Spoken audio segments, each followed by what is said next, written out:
है और यहाँ घर पे जानकीपुरम गार्डन में ब्रिजधाम के नाम से चैम्बर है जहाँ आप लोग उपस्थित हैं।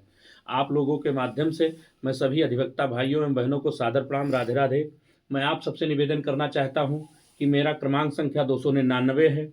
आप लोग मुझे प्रथम वरीयता मत दे करके जिता करके बार काउंसिल भेजें, जिससे हम आप लोगों की आवाज़ शासन के कानों तक पहुंचाएं सशक्त रूप से और आप लोगों के लिए कुछ कार्य कर सकें। जैसे हमारे अधिवक्ता जो 5 साल वकालत पढ़ते हैं, पढ़ाई करते हैं, 3 साल पढ़ाई करते हैं, उनका रजिस्ट्रेशन ऑनलाइन होना चाहिए। वो रजिस्ट्रेशन के पीछे पीछे घूमते हैं, ढूंढते हैं मेरा रजिस्ट्रेशन कौन कराएगा। ऑनलाइन होना चाहिए। जो 5 साल 10 साल वकालत कर चुके हैं उनकी सीओपी रिन्यूअल होती है हर 5 साल पे। उनको 250 रुपये 500 रुपये दो, वो भी परेशान रहते हैं, इधर उधर घूमते हैं कि मेरा सीओपी बनवा दो भैया, सीओपी बनवा दो। ये तो जब अधिवक्ता पढ़ाई करता है 5 साल और 3 साल कॉलेज का चक्कर लगाता है तो उसका मूलभूत अधिकार होता है इसका। ये तो ऑनलाइन होनी चाहिए, एक बात। दूसरी बात, एडवोकेट प्रोटेक्शन एक्ट की बात है। आज गांव में आप लोग जाते हैं, देखते हैं, गांव में एक छोटा सा किसान होगा, उसका भी 5 लाख रुपए का आयुष्मान कार्ड बना हुआ है।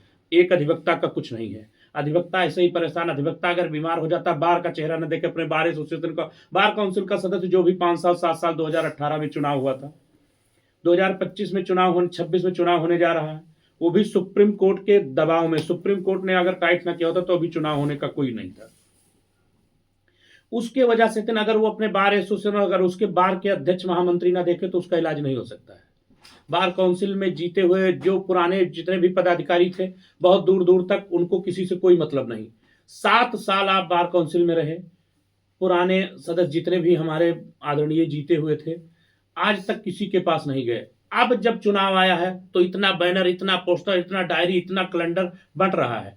नया अधिवक्ता जो भी चुनाव लड़ने का प्रयास करेगा वो कैसे कैसे लड़ेगा? हमारा मुद्दा सिर्फ ये है, 1,75,000 रुपये नामिनेशन फीस है, 1.5 लाख रुपए नामिनेशन फीस है, 25,000 रुपये डायरेक्टरी का। उस डायरेक्टरी में जो हमको मिली हुई है, बाहर रखी हुई है, अभी आपको दिखाता हूं।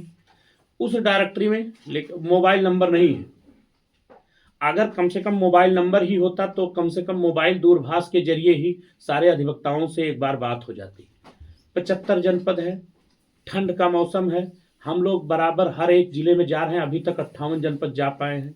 हमारे कुछ भाई जो तहसीलों में बैठते हैं दूर तक, वहाँ ना पीने की व्यवस्था है, ना पानी पीने की व्यवस्था है, ना बैठने की व्यवस्था है। आज भी टट्टियाँ लगाए हुए हैं, इस सर्दी में ठिठुर रहे हैं, कोई व्यवस्था वहाँ नहीं है। हमारे बार काउंसिल के सदस्य जो भी जाते हैं, पहले बड़ा बड़ा वादा करते हैं, बाद में कोई नहीं मिलता है। ये सब देख करके, इस सब समस्याओं को देखते हुए हम चुनाव मैदान में आए हैं। तो मेरी सभी अधिवक्ता भाइयों एवं बहनों से निवेदन है कि मेरा क्रमांक संख्या 299 है। आप हमको प्रथम वरीयता मत दीजिए और हमको विजयी बनाइए। अगर हम विजयी बने तो आप लोगों के साथ 5 के 5 साल हम आपकी गोद में ही रहेंगे, आपके पास ही रहेंगे, कहीं कोई कमी नहीं आएगी। और जितनी भी बात करें, जूनियर अधिवक्ता जो पढ़ के जाता है उसको बैठने की लाइब्रेरी की व्यवस्था वो हम कराएंगे। जो हमारे बुजुर्ग अधिवक्ता हैं, 60 साल उम्र हो गई, 70 साल हो गई, 75 साल हो गई, वो वकालत नहीं करना चाहते, अपना कार्ड सरेंडर करते हैं, हमारे यहाँ योजना है कि उनके डेथ के बाद 5 लाख रुपए परिवार को मिलता है। अधिवक्ताओं का पैसा अधिवक्ताओं को मिलना चाहिए। अगर वो वकालत नहीं करना चाहते, अपना कार्ड सरेंडर करते, तो उनको 5 लाख 10 लाख जो भी है वो उनको मिल जाए। कम से कम अपने पैसे को अपना यूज करें, मेरा ये है। मैं ये भी चाहता हूँ कि जितने भी जहाँ जहाँ आयुष्मान कार्ड की व्यवस्था करेंगे, एडवोकेट प्रोटेक्शन एक्ट के बारे में भी मैं बात करूंगा। कमेटी गठित है फिलहाल, उसमें भी अच्छे लोगों को लाऊंगा और एडवोकेट प्रोटेक्शन एक्ट भी जल्द से जल्द उत्तर प्रदेश में लागू होगा। आयुष्मान कार्ड अधिवक्ताओं का वो तो अतिशीघ्र लागू होगा, क्योंकि वकील तो दूसरे की लड़ाई लड़ता है, हमेशा अपना जीवन बिता देता है, उसको बीमारी में के लिए सरकार क्यों नहीं देगी? उसकी भी व्यवस्था की जाएगी। जूनियर अधिवक्ताओं के लिए लाइब्रेरी की व्यवस्था की जाएगी। सीनियर अधिवक्ता जितने भी हमारे हैं जो वकालत नहीं करना चाहते, 60 साल 75 साल हो गए, उनके लिए एक फंड, एक पेंशन की व्यवस्था की जाएगी। इस सब व्यवस्थाओं के साथ मैं चुनाव मैदान में आया हूँ। ये जो फर्जी मुकदमे लिखवा देते हैं लोग वकीलों पे, इसके लिए आप क्या कहना चाहेंगे?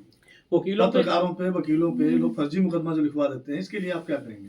देखिए, हाँ, पहली तो ये व्यवस्था करेंगे कि अधिवक्ताओं के खिलाफ कोई अगर शिकायत की जाती है तो उसकी जांच होनी चाहिए।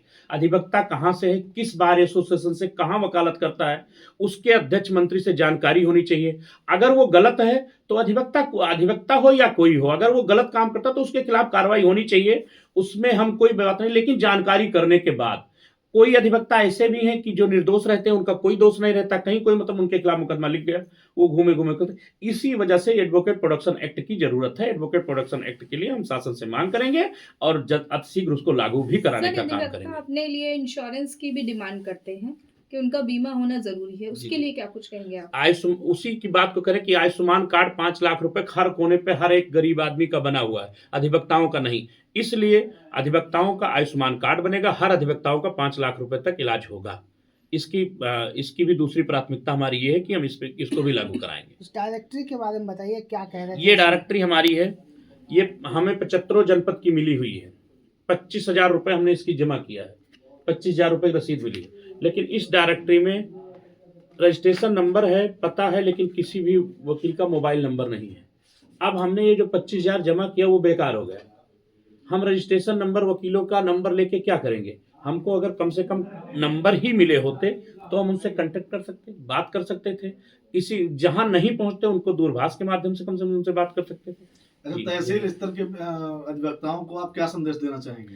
तहसील अधिवक्ता, हम देखिए, जो तहसील का अधिवक्ता हो, चाहे वो हाई कोर्ट का हो, चाहे सुप्रीम कोर्ट का, अधिवक्ता तो अधिवक्ता होता है। हम उसको समान रूप से पूरी व्यवस्था करेंगे कि तहसीलों की भी व्यवस्थाएं इतनी चाक चौबंद होगी कि उनको बैठने के लिए लाइब्रेरी होगी, पीने के लिए पानी होगा, सारी व्यवस्थाएं होंगी, चैम्बर होंगे।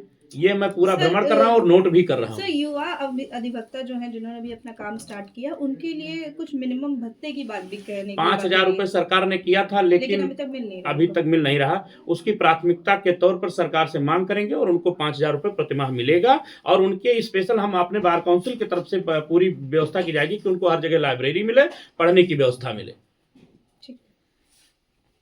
जय श्री राधे, सादर प्रणाम। मेरा क्रमांक संख्या 299 है। आप सभी लोग प्रथम वरीयता तक वोट करें।